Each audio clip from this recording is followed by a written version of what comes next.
Hey, it's Deberah Bringelson.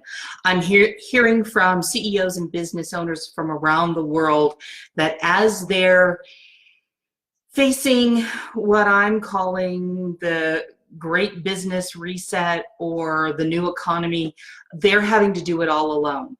Their leaders are frozen. And this is something that they're experiencing now, but quite frankly, when we dig into it, it's something that they've experienced all along. They feel like they're having to do it all alone, and especially right now, it's causing tremendous stress.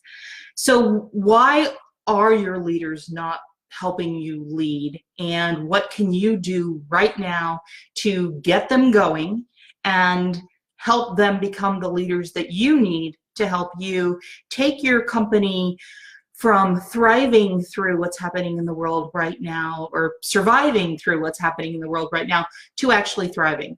So first of all, take a look at your leaders. How many of them were put into leadership positions because they actually are true leaders? Or how many of them, closed a big deal, or they've been there forever, so they just sort of acquired the title?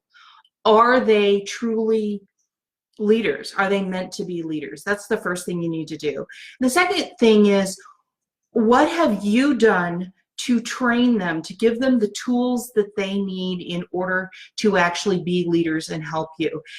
Have you given them that training and those tools?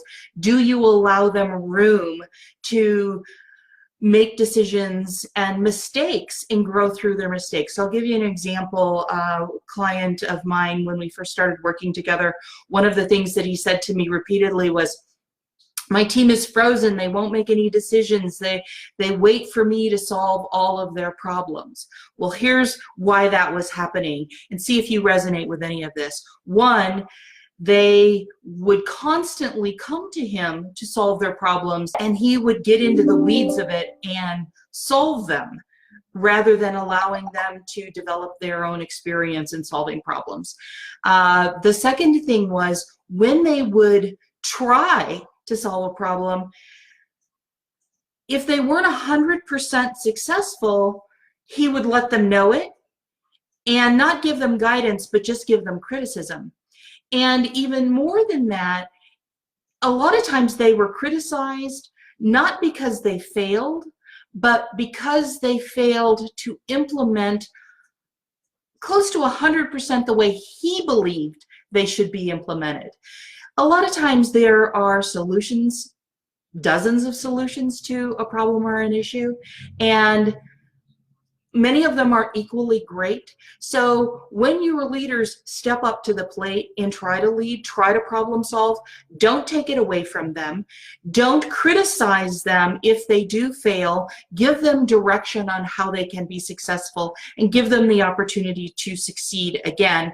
And also, if their leadership direction, if the solutions that they come up with are different from yours, don't immediately assume that they're wrong. Give them an opportunity to demonstrate to you why they're right or have the potential to be right. And also, when one of your team members, one of your leaders comes to you and says, I need a solution, I need help, don't immediately give it to them. Ask them to give you a minimum of 2 potential solutions. And if they don't have it, turn them around and tell them to come back when they do. And have them give you an opportunity to hear what their thought process is. The other thing that you can do right now, and I highly recommend this, is pull your leadership team together and do some strategy sessions or workshops, as I like to call them. What are the issues that your company is facing right now? What are the issues that your ideal buyers are facing right now? You can do these workshops over Zoom. I'm doing them all the time with clients of mine from around the world, so I know it can be done, and it's pretty stress-free. Do these workshops, focus on the solutions, identify what the problem is, and then spend all of your time addressing the potential solutions. And then give your team members an opportunity to maybe go off and do some research on their own, to do some workshopping on their own. Come back with the ideas and a plan for implementation. Look, this is not a time to be sitting around waiting for everything to go back to normal, because I really do believe that we are in a new economy. You can survive it and you can thrive it. And that's what the smart CEOs and business owners are doing right now. I know you can survive this, and I know that you can thrive it. Businesses have been doing it historically over and over and over again. We can do it now, and I'm here to help.